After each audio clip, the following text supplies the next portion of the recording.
Hello and welcome to the Comedy Slab.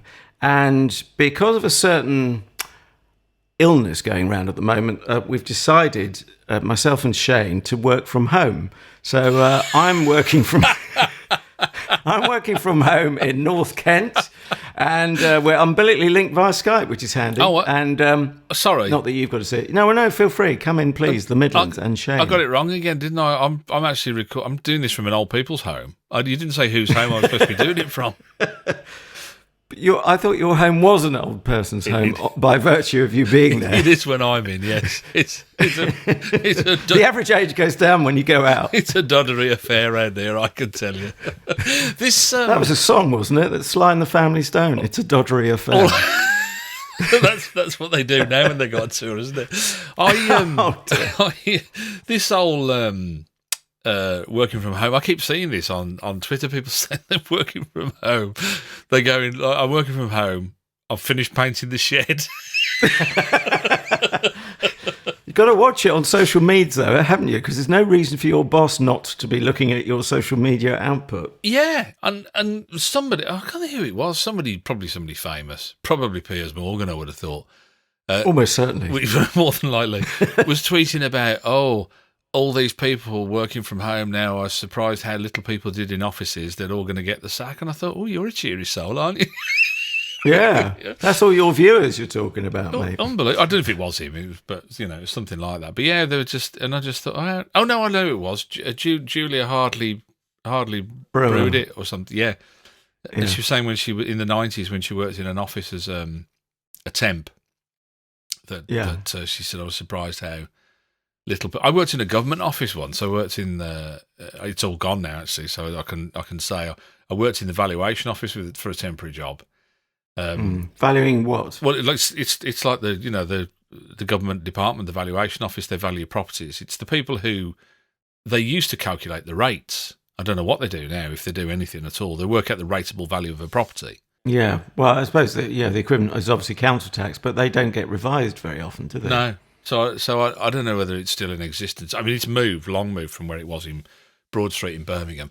But I worked for 3 months, and I was just I was gobsmacked. It gave me an insight into government departments. And my brother, who worked for the Inland Revenue for quite a number of years, I said to him, "Is it they do like absolutely bugger all day? Is this what it's like?" And he went, "Oh yeah."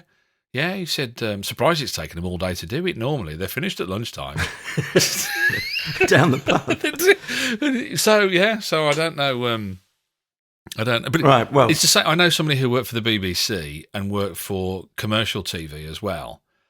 And they maintain to this day, and they said, in commercial TV, they never worked as hard as they did when they worked there. And by comparison, the BBC was and I think it's that kind of government relaxed department attitude, isn't it? I think, that sort of thing. Can I tell you, just by way of clarification, and also either remind regular listeners or tell new ones for the first time, I do some work for the BBC freelance. I genuinely feel it is a different BBC now. There ain't an awful lot of slack to be seen these days, but I know you won't believe me. I think you want to spend some time in the commercial sector, mate. I tell you, it'd be like dunked in an ice bath. You quite like that, though. I thought it was going to be a hot bath. Anyway, and I think well, do we owe Piers Morgan an apology, which is a very painful sentence to have to say? No. Did you decide what you attributed to him was actually Julia Hartley hair? No, he's probably done something that's worthy of rebuke, hasn't he? I would have thought. I think he likes winding us up, doesn't he? So let's not. They say that about children, don't they? They say about hitting your children. They used to say, he hasn't done anything wrong. They say, well, hit him, he'll find something that he's done. And it was that kind of, I think it's that sort of thing, isn't it, really? But there you are. I don't know. Yes, I'm sorry, okay. Piers. Sorry. But he's not one of our peers. Unfortunately, we are not worthy. So what we're doing is, we're starting just a we're putting a comedy onto the slab, hence the name of this podcast. Thanks for finding us. Thanks for listening. And the comedy is The Trip, which is Rob Brydon and Steve Coogan leading. not necessarily in that order, actually. But I think you wanted to deliver some showbiz news. Oh, and I wanted your opinion, actually, only because I had mixed emotions. I don't know if you've seen this, but there's going to be a Yes Minister play. Have you seen that? Oh, no, but there was a wonderful clip doing the rounds, which I've tweeted on the Comedy Slab account, which could be two civil servants talking about the coronavirus thing. That is so funny, isn't it? I must admit, I howled at that. It's so clever. It's generically perfect for any similar situation, isn't it? For any so-called emergency, isn't it? Yeah, that is the 4-point plan for any emergencies. That's why it's so clever, isn't it? No, all it was, I saw, and it was Simon Callow, and who I've interviewed, actually, Simon Callow, many years ago. And it was about the time of the rise of the X Factor, and I wanted, for a joke, to pretend that I thought that he was Simon Cowell when he came on. I'm laughing. Which that'll do. But yeah, they wouldn't let you. No, or he wouldn't let you. I bottled it. He just frightened me that much. He was quite an he's a very serious. He's intense. Yeah, very intense, yeah. and I kind of bottled it in the end. So it's not going to work because he might not know who Simon Cowell is. That's how intense he is. Exactly. And then it just falls on its face, doesn't it? Then, but Simon Cowell and Clive Francis are going to star in this Yes Minister play, and I do you know, immediately I thought, ooh, I had that ooh feeling, a bit like when you hear a covers band try and do a number by Queen. Does it have to be Queen of all the bands you could have picked? Well, that is one of the bands. There are a certain number of bands where they have such a distinctive sound that I think if you don't do that justice, and I think Queen is just one of those bands, then you're dead, aren't you? Kind of thing, really. It just sounds awful. And I don't know. I just wondered whether you think would you go, oh yes, oh sorry, I just hit myself in the face. Would you go, yes, that is fantastic news, or would you go, oh, you shouldn't really, don't mess because I can't enjoy it because all I've got is this image of perfection in my head. It's a stupid thing to say. Don't ever do anything, but do you know what I mean? I was kind of really torn. but I find as a consoling thought, and I'm either very right or very wrong here, they wouldn't even, for that very reason, I don't think they'd attempt it unless they felt they could do it real justice. True. It's not like it's the Batley Amateur Dramatic Society, or BADS for short, with apologies to any Batley Amateur Dramatic Society there may or may not be. To me, though, it was just one of the, because it was one of the. Now, I watched the remake of Porridge, which well, not a remake, but it was a kind of like the next chapter, as it were. But I kind of liked what they'd done with that, and it was the same writer. So I kind of think, well, it did kind of work for me on another level.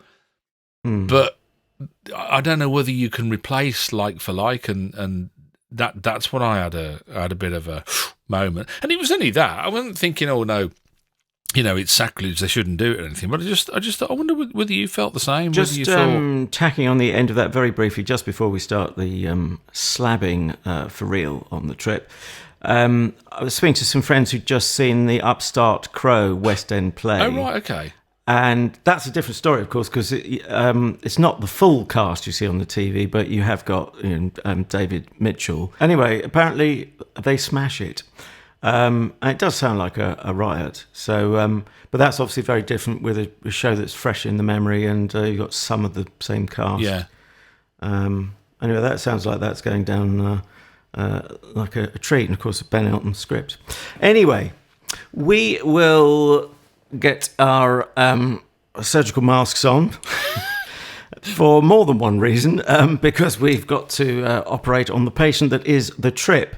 Now, this has been semi-requested. There is a rider in there, which is my get-out clause in a way. Thank you very much to our follower on Twitter, where we are, naturally enough, at Comedy Slab. A woman who goes by the marvellous name, I'm assuming it's a woman, certainly it's a female handle, and all evidence appears to be that it is indeed a woman of the opposite sex, as I said once, and a male friend said, "What, you mean a man?" Anyway, I think it's a woman of the opposite sex. It is the wonderfully named Mrs. Miggins. Logic from Viz. Oh, sorry, yeah.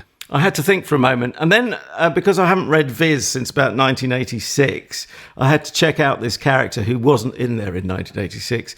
And do you know who this is based on? It's not actually Mrs. Logic. Even more gender bending, it's Mr. Logic is the character in Viz. He's so uber logical that, disaster ensues, shall we say, and leave that there. So, but the difference here is, and so apologies to Mrs. Logic, that we're not slabbing the series you originally requested via Twitter. We're going to do that annoying disc jockey thing and play you another record that's nearly as good there, mate. And we're actually going for series 1. What he's trying to say is neither of us have got Sky and we can't get it at the moment. Or is it that we feel, it's matured like fine wine, or we're about to find out? I don't know. Yeah, one of the two.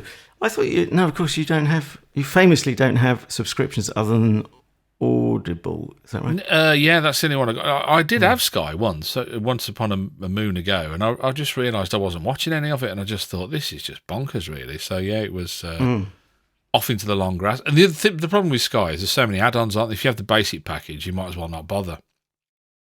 Because you got to add on. If you want the football, that's an add-on. If you want something entertaining, that's an add-on. You have to subscribe to the Trip channel. The Trip channel, yeah. It's on, is it Sky Art or something? I don't know. I can't remember. But yeah, and I kind of thought, Anyway, they're up to series 4, I think it is. 4 is the latest one, right? Isn't it? Yeah. And they're off to Greece. But we are slabbing series 1, episode 1. So the very beginning, a very good place to start, as someone once sang. And they begin at home, as you do, in the UK, and more to the point, near Clitheroe. So I think it's high time to get on to the first of 3 audio clips. And I've stolen a leaf out of your book, Shane, which is to go right at the top of the show. And this is really from frame number 1. And they set up the show beautifully. So I couldn't do it better myself. And it's a scene that lasts pretty much a minute. And so this is Steve Coogan. I should explain the visuals at least, which you're not going to get, obviously. It was BBC Two, I assume, originally, I'm guessing. It's certainly a BBC show. Anyway, so he's staring out the window across London, central London. And he's in what looks like a sort of apartment. He's on the phone, and it turns out, as we discover pretty quickly, he's on the phone to Rob Brydon. So it's Steve Coogan playing Steve Coogan and Rob Brydon playing Rob Brydon. Hello. Hey, Rob, Steve. Oh, hiya. How are you? Good. Listen, are you free next week to go away? Where? It's kind of a tour of the north, a restaurant tour. Really good restaurants. Right. Why me? Well, Misha is unavailable. You met Misha, haven't you? Is she your assistant? No, that's Emma. No, Misha's my girlfriend. Oh, yeah, the Australian girl. No, God, no, it was ages ago. No, anyway, it doesn't matter. Misha can't come, and I don't want to go alone. I've asked other people, but they're all too busy. So, do you want to come? Well, don't know, really. I'd have to ask Sally. It's a job. I'm not asking you to go on holiday with me or anything weird. It's for the Observer magazine. Right. They're going to pay for everything, and there's a small fee, which I'll split with you 60-40. When is it? And next Monday. Oh. You can see he's obviously talking from a very swanky place as well in London, isn't he? When you're looking at the looking at the view out the window, he's like on a terrace, isn't he? Looking at the view out the window, and you kind of think, wow, it's not a bad place. All right, so hang on, I've lost track. I've got to guess what your reaction is going to be, and then you tell me your headline. It has to be in that order. That's it. Yeah, you tell me what you think I'll think of it, and then I'll give you, and then I'll tell you what I think of it. Oh, lummy. Now, it's very easy for me to possibly project my own feelings onto it. Just by way of answering your question, I'm buying a bit of time, frankly, some thinking time. We certainly are fans of early Alan Partridge, although as radio personnel or sometime radio personnel presenters, it's also it's the worst thing you can be in a way, because I remember on live radio shows I would allow myself 2 Partridgeisms in one show. If it went over that, and when you're doing live shows, you are bound to say something daft sooner or later, usually sooner. So you like Coogan's work. I'm going to plump in the middle there, actually, which is, it's not Partridge at its best. You don't have a strong antipathy to it, but you're a bit sort of blandly in the middle, not passionate about it or against it. You just kind of like it. Can I just say, you just made me think there. I had a producer who was so rubbish once that I had to fill for 20 minutes. And I actually looked at it on the clock, and I ended up, I was just telling stories, and you think that's a nightmare. Yeah, I had to fill for 20 minutes, and because they're just, we haven't got anything, we've got nothing to go to, just fill. Okay. I'll tell you who it was off air. You won't be surprised in the least, but there you go. Anywho, I'm going to surprise you now. I like cheese. I think you tried that one last week. Shall I give you my headline, and then all might become clear? It ought to. Otherwise, it's a bad headline, surely. Well, my headline would be "The Trip of a Lifetime."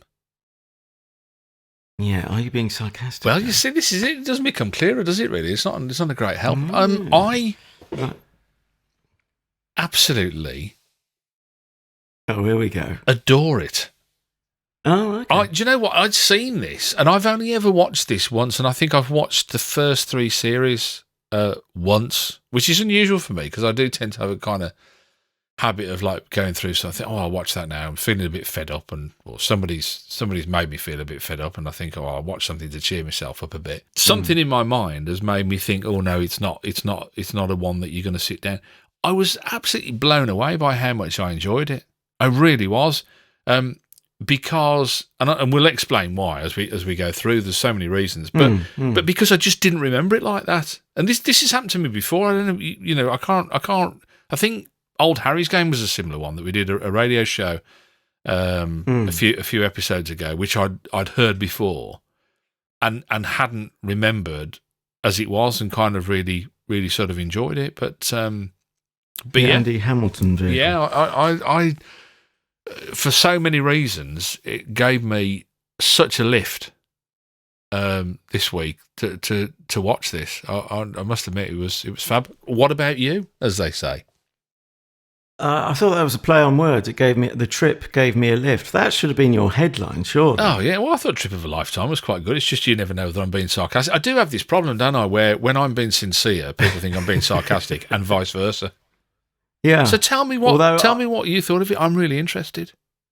Yeah, I'm really interested. And we're sarcastic so and so. See, that was sincere. For 2 seconds, I was falling for it, and then I thought, that's not Shane.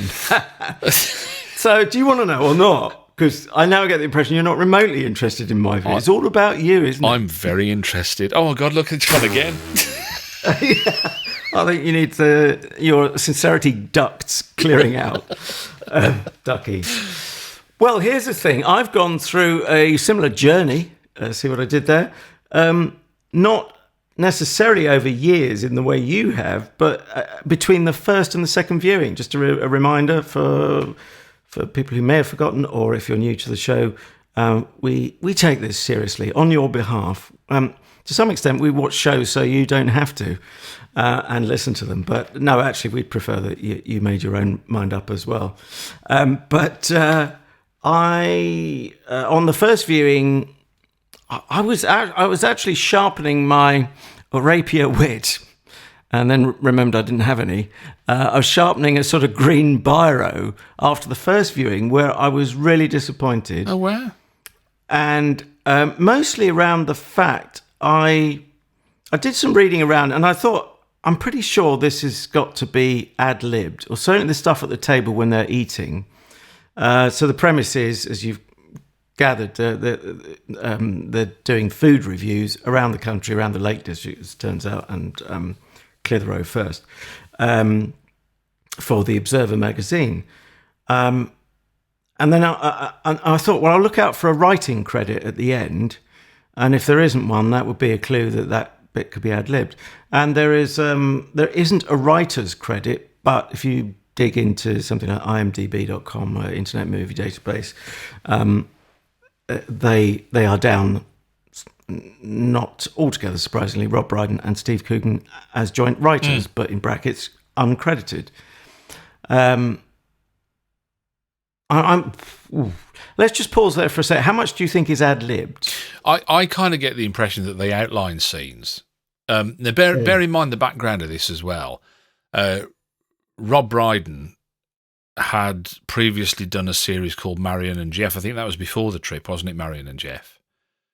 Oh, yes, I remember that. Yeah, they wwere shorter, weren't they? 15-minute. Yeah, which they were ad-libbed. I think they were kind of because I remember saying, I think Henry Normal actually from Baby Cow, Steve Coogan's partner, the production company. Yeah, Steve Coogan's partner was actually in the back of the car, and they were kind of driving around. Like Rob was driving around because he was a minicab driver, wasn't he? In this, yeah, and doing all the stuff. And I think they kind of like broad brushed the scenes, and I think they kind of I get the impression that it was like something that Coogan wanted to try. Yeah. And I think that's what they do, is that they broad block it out and then like just go for it.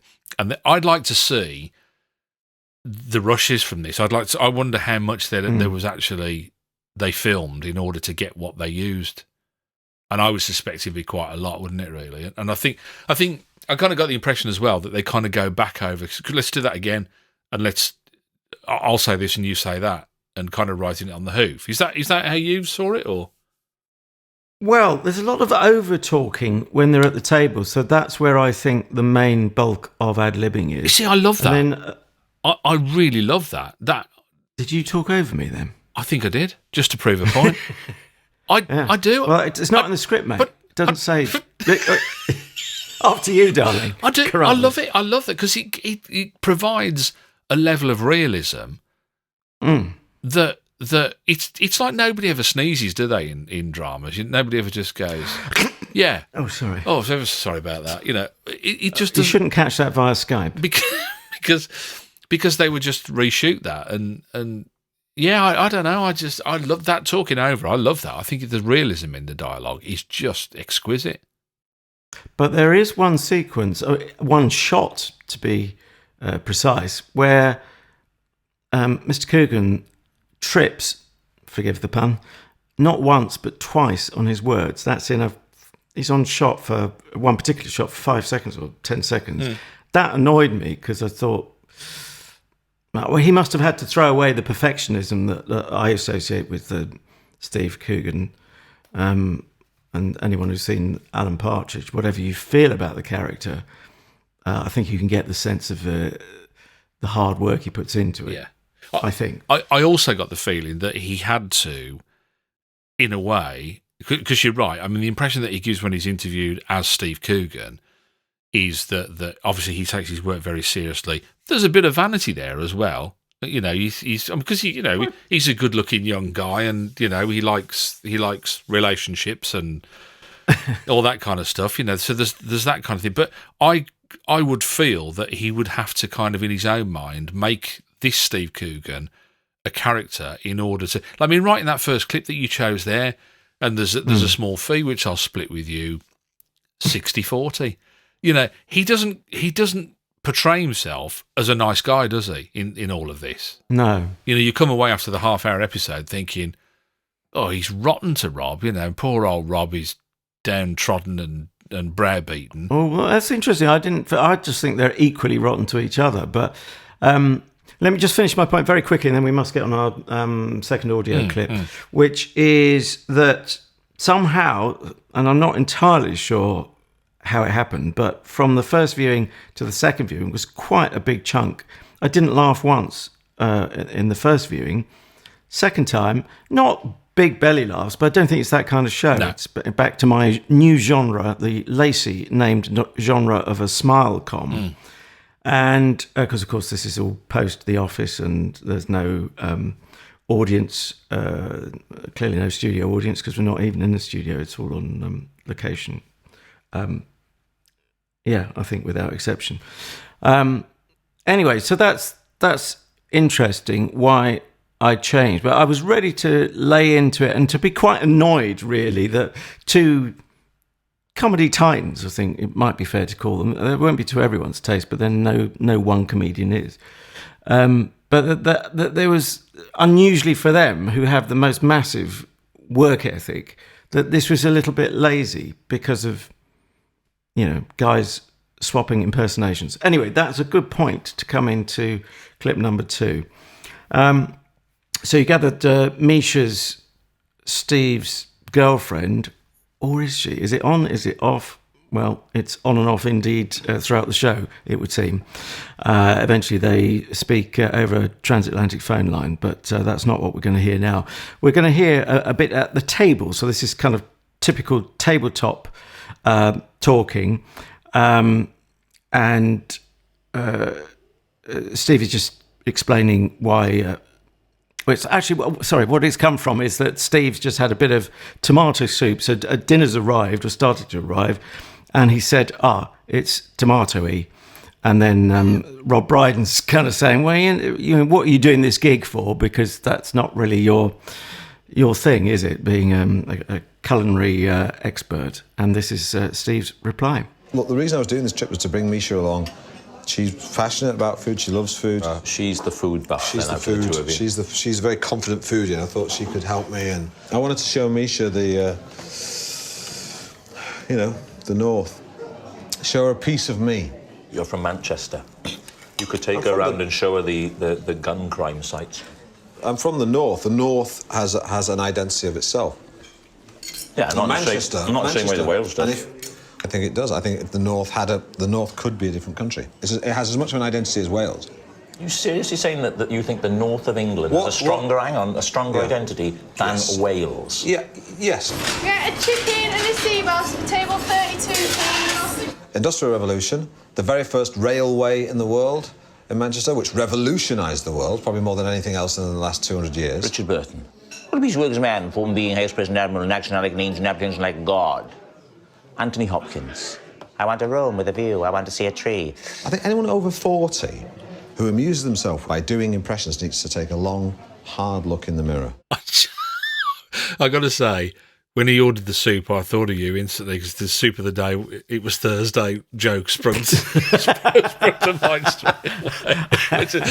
Now, from the royal family, reference last week. When Brydon goes off on that Anthony Hopkins and Richard Burton first.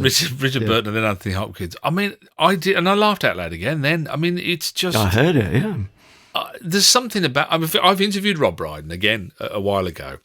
Oh, do tell. We need more info. It was at the time when he was plugging Marion and Jeff. I think the first series of Marion and Jeff had just started, and the only thing really that he was known for, or very well known for, was the voice of the toilet duck adverts. And during the interview, and I said to him, "Of course, you do other work as well. So you do commercials, don't you?" And he immediately, without, he doesn't even skip a beat. He goes, "Yes, it's new, it's fresh, it's toilet duck," and he goes. So I think he's kind of like that anyway. He will go off and he'll talk in other voices. I mean, we do it all the while when we're not doing the podcast. We talk to each other in many. I mean, accents is the big thing with us, isn't it? Really, is it? We have been known to do it on the podcast, but yes, I think I'm biting my tongue on this one because I don't want to be compared, and I could only be compared unfavourably, I think, to these titans I've referred to, and indeed your good self. So, let's see how much of a sense, in as much as he was going to give away, because it's not you and him over a pint, it's you on air, him on air. He wants to promote a show. You want to make a good show and have the best conversation. What sense were you able to get under those slightly artificial circumstances of the kind of guy he is? We're around the same age, actually. It was nice to see in this. They've given him a child around the age of my daughter, which I thought there's not only me in the clarts, as they say in Scotland then. But yeah. I won't remind you that this show is actually 10 years old, but hey. Yeah. Oh yeah, I forgot about That's that. cheating. Yeah. You've airbrushed No, I those. forgot about it. I thought I was watching it now. Yeah, that's the trouble with TV, isn't it? It's like when people have passed on, you think, are they still with us or no? I can't remember. Age shall not weary them. There was a great deal. It felt like having a conversation in the pub over a pint, which I always thought, that's good. as an interview, was a success for me. I kind of thought, you got the best out of people when you had a nice, relaxed chat with them. There was no sense of urgency in selling what he was selling, which I always thought was a clever move as well. He told a lovely story because he started in radio as well. He worked for Radio Wales. He was a continuity announcer, like myself. Well, he had. I don't know if that was at that time. He had a show. He had a show on Radio Wales for a short time. Right. So I think he did TV announcing then, perhaps. And I was saying to him about the difficulties that it's finding good staff are hard to find. Kind of. He said, tell me about it. He said, when I worked with the producer, he said, and he said her name was. He said, no, I can be indiscreet now. He said, I don't think this was a real name, but he said, her name was Megan. He said, I was talking to a caller the one day. He said, and this little dog yapping away in the background. He said, oh, that's a nice little dog, isn't it? She said, oh yeah. She said, he said, it's my little dog. He said, it's called Megan. And he went, oh really? He said, we've got a bitch called Megan, works here too. Was this live so that you couldn't bleep him? How true it was, Lummy. I don't know, but it was a nice little story. No, there was I've always got an affinity to him because of the the conversation that I had with him, because I always, like I say, I always think now, oh, poor hard done by Rob being attacked by nasty old Steve. But I think to that degree, I really fell for it. I kind of felt like the first time I watched it, without making notes, I loved it. I just kind of felt like I'd gone on the trip with them. I was that third person sat at the table, and I think you kind of when you forget yourself and you forget where you are and you forget what the time is and you forget how long you've It's been your watching age, it for. love. It's and I forgot my name and whether I'd taken my tablets or not, And whether I had my keys with me. And who's this strange woman in my house? and are these my feet, as Father Jack says. But yeah. Oh, okay. Well, you're saying all the right things. Obviously, we don't know him as a pal, but to me, that grated. This there's some contradictions in it, and maybe I should just lighten up a bit, dude, as people will be shouting at their pod playing devices probably. But why would Rob join Steve? Let's say this is the Rob in quotes, because Rob playing Rob, a version of himself, and Steve in quotes playing a version of Steve Coogan. Why would Rob join Steve when he's already said there's not much money in it? I suppose there's food in it, obviously, and there's getting away from London or whatever for Rob. Doesn't seem to want to get away from his family because that seems to be quite a happy unit. Yeah. I don't quite get, why would you want to spend your time with this kind of narky relationship where neither can admit whether they like each other. Don't you feel that the undercurrent of it is that they do really like each other though? There is, despite all the niggling and the I mean, it's funny you say that. I only really got that towards the end of the second viewing when I was feeling a bit more warm towards it generally. Okay. But I'm weary at the same time, even saying that, you're seeing two alpha males kind of lock antlers. Rob isn't an alpha male, is he? Surely he's not. Well, I didn't see him as downtrodden as you're portraying him. He can hold his own. If you count how many times he says, hang on, as Coogan's trying to, sort of railroad him into whatever he's saying at the time. And even I think during an impression, I think when he's doing the Michael Caine impression, he's going, hold on, let me finish. And he's, I did get the impression that there was, that Coogan was the top dog. But Wally's pushing back against that, though, isn't he, Rob? That's why he's saying, hold on. Yeah, I mean, I think it's clever because if you think career-wise at the time, that's where they were.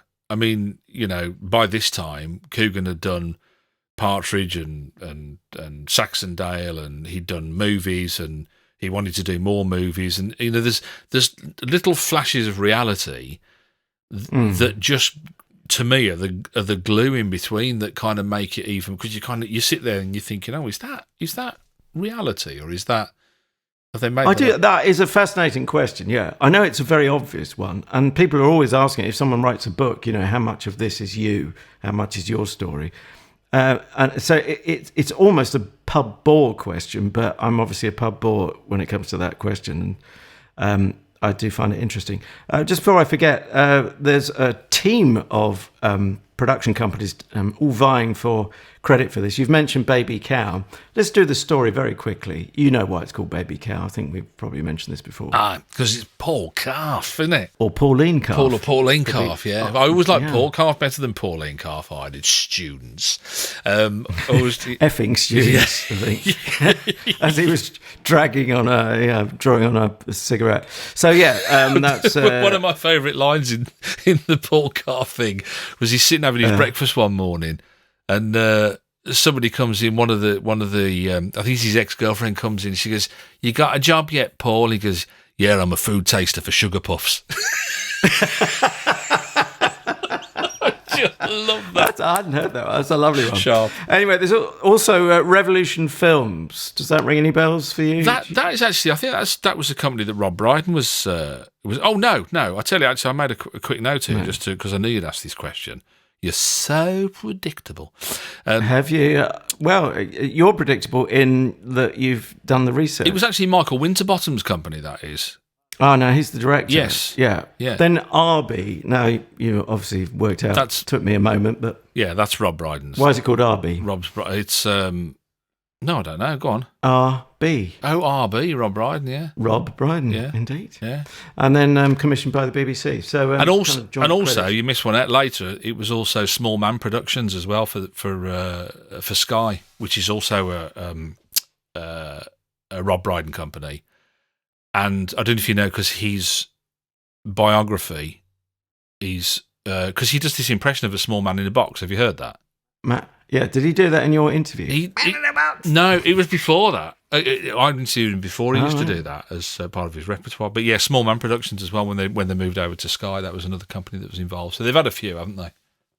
It's all a tax doc. No, I'm joking.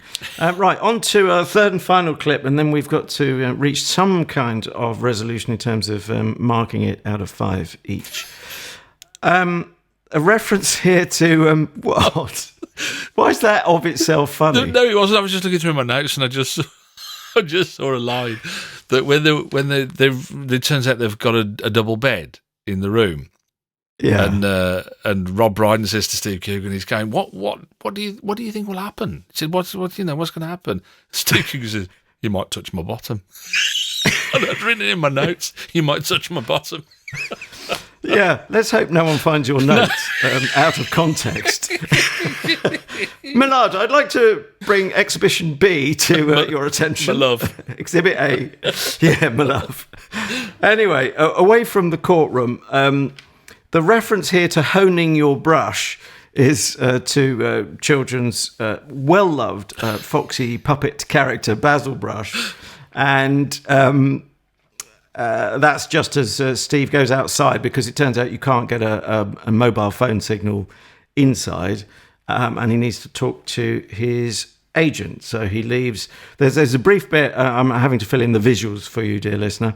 There's a brief bit where we cut back to Rob Brydon, and hopefully it is very quick, but hopefully it will make sense in the context of what we're talking about impersonations and so on. Yes, do hone your brush, won't you? Boom, boom. Okay, I'm going to call my agent. You can hone your brush. Can I speak to Greg? I'll put you through. Hi, is that Greg? It is, yes. Hey. Hey, how are you? Very good. You emailed me, asked me to call. Yes, I did. Yeah, nothing urgent. Just a bit of a catch-up, really, see how you are. No, it's like that.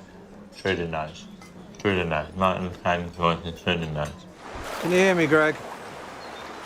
No, I can't. Can you hear me now? Can you hear me now? Yes, I can hear. Yeah.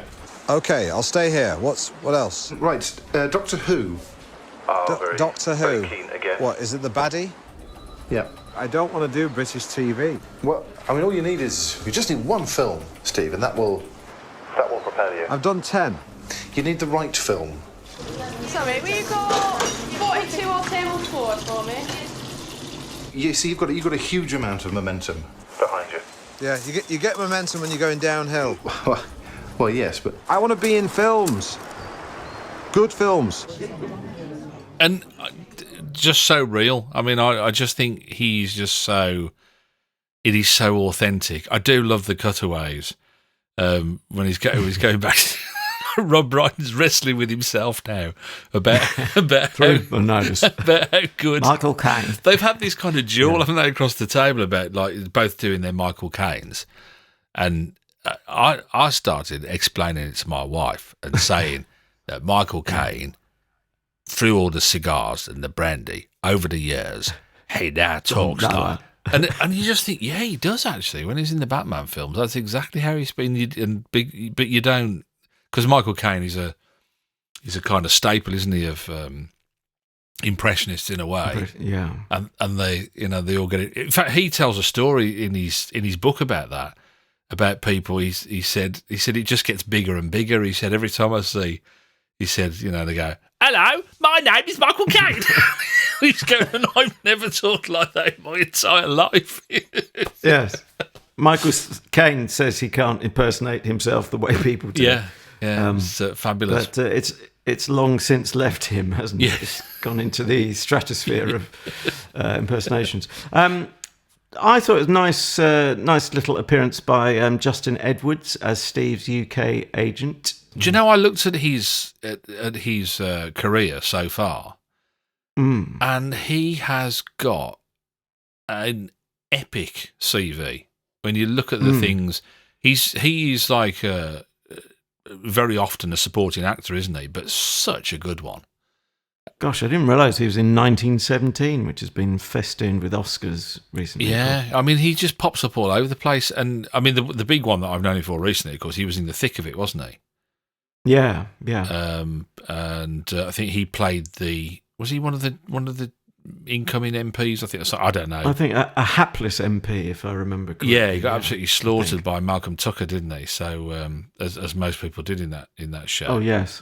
Well, he definitely would be an underdog type, wouldn't he? And he plays that so well. Strangely, sort of a nice guy. Sorry, strangely enough, I was going to say that actually kind of threw me a bit because I recognised him and I thought I only wanted to recognise Brydon and Coogan.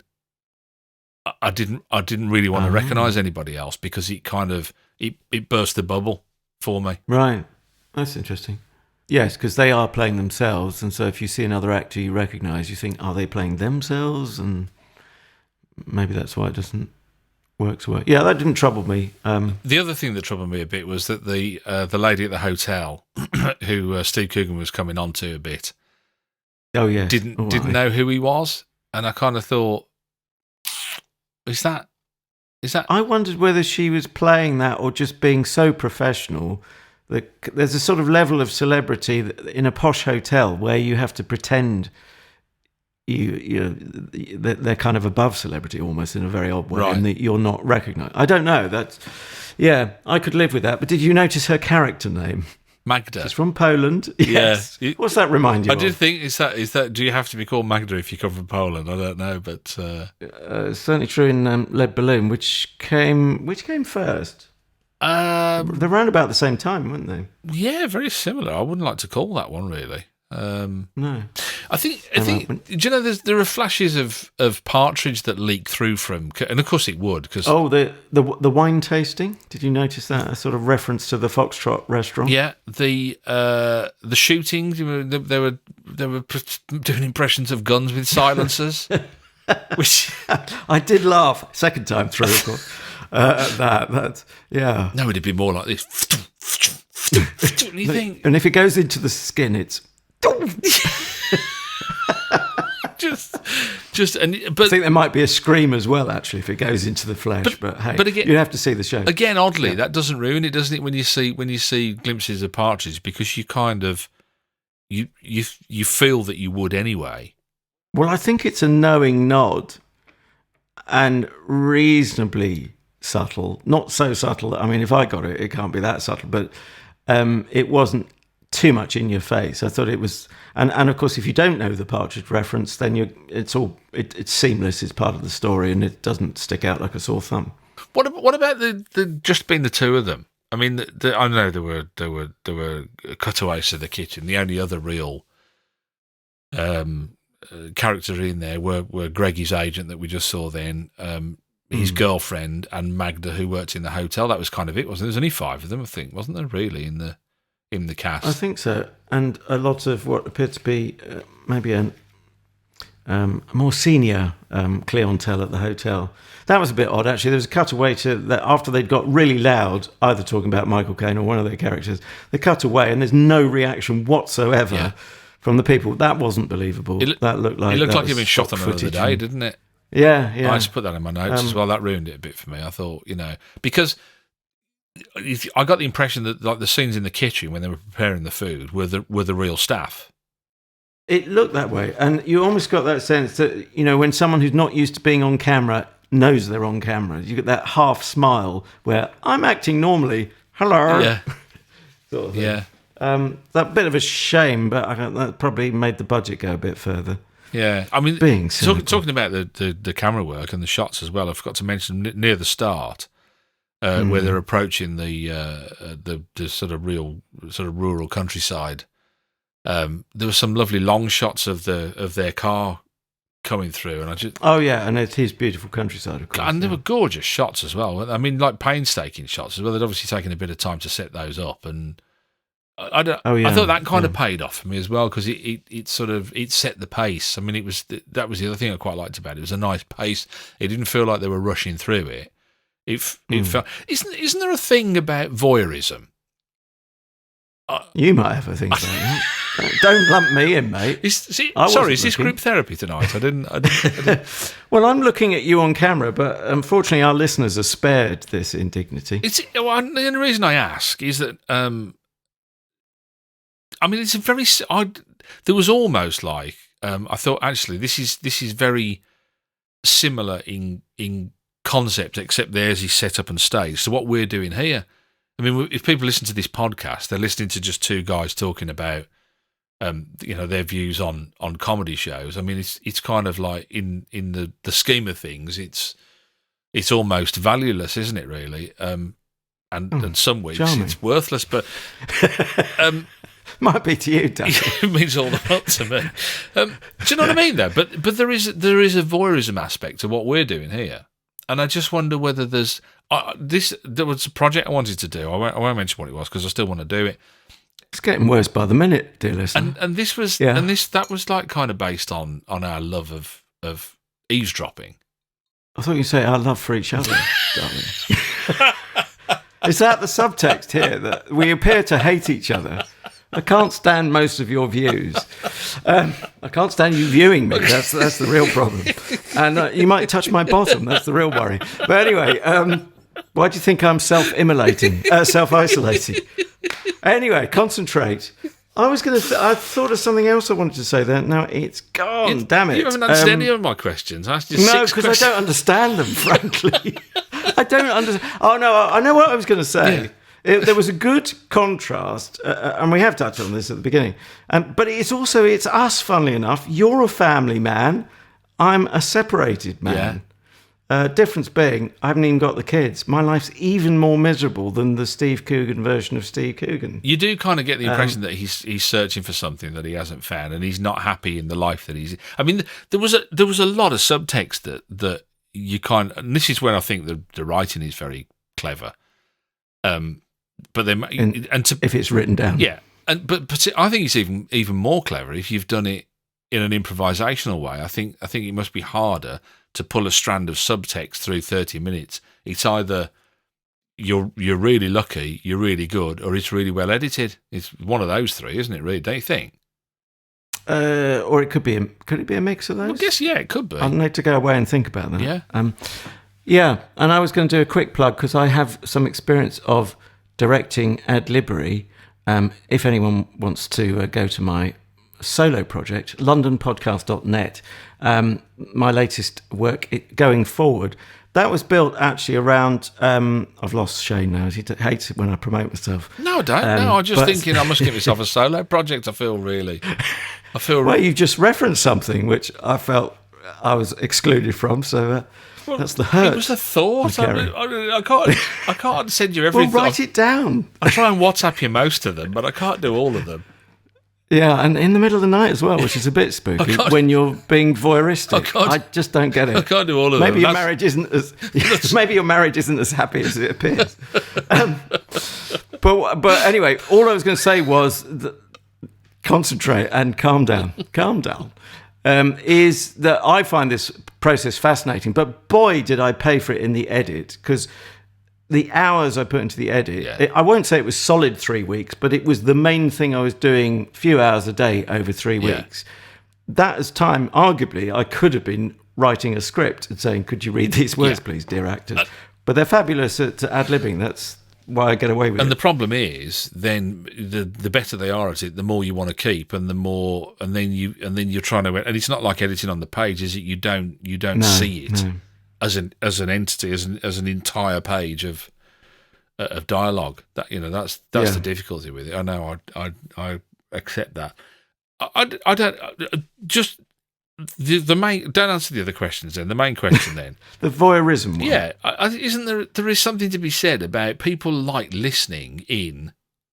Eavesdropping on other conversations, and that's where I felt we came from. I was thrown by the V word because that sounds dodgy and can end you up in court. But if you're talking about curiosity, I mean, I'm terrible. I'll eavesdrop.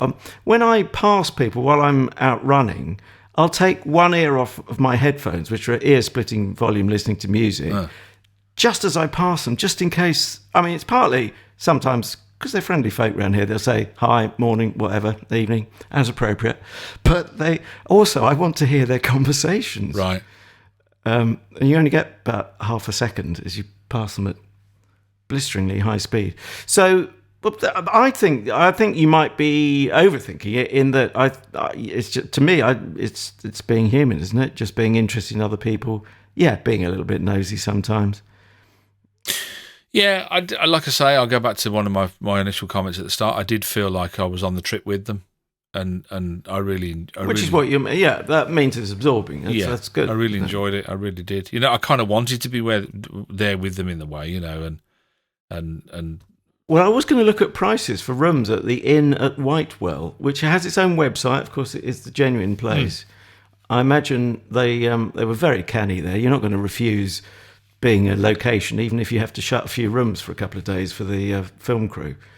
And 10 years on, we're still talking about the Inn at Whitewell. Yeah, it came out of it well, didn't it, really? But have you booked anything? Have you? Is it a double or a twin? I didn't get as far. I just know I can't afford it. But hopefully Magda will still be there. Whether or not she recognises I'm a podcast celebrity is down to her. That's why he takes his headphones off everybody, so that just in case they go, is that Adrian Lacey from the from his solo project, the London podcast? Yeah, thank you. LondonPodcast.net. Anyway, it's that time to score out of 5. Who goes first? Definitely you this time. Who goes there? Oh, lovely. Guess what? I'm going to fall back on the Lacey Classic 3.5 out of 5. Okay. And that's sort of an average between the lurching between wanting to lay into it after the first viewing and then wanting to love it after the second viewing, and indeed loving lots of aspects of it. So it's sort of, it covers both bases. Okay. I will give it a 4.5. I think it is... In time to come, I think it will be a classic. I think if people recognise the dialogue, the like I say, the multi-strand, the layering that they do underneath, where you kind of you're also telling the story of the people that are involved as well with such a small cast. For me, it was as close to perfection as you can probably get with comedy. That's not bad, particularly given the ad-libbery as well. I loved it. I mean, I must admit, I did the things that annoyed you were bonus points for me, like the talking over each other. I just think, God, that's so authentic. It's the antithesis of, hello, Mr. Smith, why are you holding that gun? You know what I mean? It's the complete opposite of that, and I just loved it. I loved it. 4.5 for me. 8 out of 10 cats. I mean, for the trip. Yeah, love that one. Homework for next week? Yes, pen is poised. Well, I was torn. I was gonna give you one. Rip torn or just torn? I was gonna give you some homework that I thought, I'm not sure if they'll like this, and I think that's always a bad place to come from. But isn't that the norm? Because I think it's something that you've said. I don't like this. That's often a clue. Or was I being ironic and meaning the exact opposite? But you've given me so much vicarious pleasure with this that I kind of feel guilty about doing that. So I'm gonna do a blind taste test for us again, and I think this is actually another Sky offering as the trip later became. Right. This star. If I said to you, you have a beautiful body, would you hold it again? Well, that is one question, but we'll do that after we've finished. If I said to you, Julia Davis, Nighty Night. No. That's going to be. No, that's what I would have said. That would have been my response as well. But we're going to go off-piste into the unknown. Off-piste. I think it's her late. I think it's the last thing that she's done. Actually, I don't think she's done anything since this. I'd have to check. But it's fairly recent. It is called Sally Forever. Oh. That was one of those that was on the bucket list that I never got round to, so thank you for giving me an excuse. Don't ask me anything else about it. I can't tell you. Won't. I don't know. I've seen the trailer, and that's about it. And so obviously we'll do Series 1, Episode 1. I don't think they've done another series since. Whether that's a good sign or a bad sign, who knows? But yeah, Julia Davis in Sally Forever. I think it's one of her creations as well, isn't it? And there's a tie-up, isn't there, of course, between Rob Brydon and Julia Davis. I don't know if you know that. Human Remains they worked together on, which was another Henry Normal baby cow production, I think. But yeah, Sally Forever for next week. Lovely. Series 1, Episode 1. It remains to encourage you to follow us on Twitter @ComedySlab, where you will see that hilarious sketch, or a clip at least, from Yes Minister, which could be all about a certain virus that's tragically doing the rounds at the moment. But the laughter is not about the medical side of things, it's the administrative side of things. So @ComedySlab on Twitter, and it's also the same handle @ComedySlab, the Facebook page, if you could like that, and follow us on Twit. Thanks again to Mrs. Logic from Viz, and I think it's only fair to encourage you to follow her as well, @Mrs. Logic from Viz, who has in her mini biog at the top of the Twitter page, sentient being unless tired or something. I'm ad-libbing, I haven't got it in front of me. So that sounds good to me. And she's got a blog as well. A very interesting person. And coincidentally, you may or may not believe this, it's absolutely true though, I only spotted tonight that she's given us a lovely 5-star out of 5-star rating on iTunes / Apple Podcasts. So thank you for that. And that's not the reason we did the trip, because I hadn't seen it by the time I set the homework. So we love you for that. And let me encourage people who aren't Mrs. Logic to give us a nice big starry thumbs up on iTunes. Thank you in advance. Also, thanks to Adrian as well, Adrian Bailey, who's given us a lovely review. Well, I say lovely review on Facebook, on our Facebook page, which is also @ComedySlab. And he's put an entertaining show that's not just two guys rambling on about nothing. ...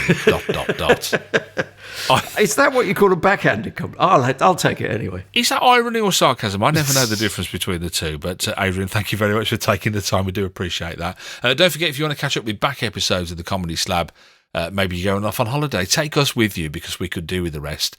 Don't forget, you can catch us on Spreaker and Stitcher, iHeartRadio, Spotify, and also there's a kind of semi-visual kind of thing going on YouTube where you've got all the back issues as well. It remains for me to say, weren't the scallops a bit hot? I was going to say, young Master Adrian, that I am now going to work on my Michael Caine impression, but lower my voice and make it more wheezy and do it down the nose. Get the sad element as well.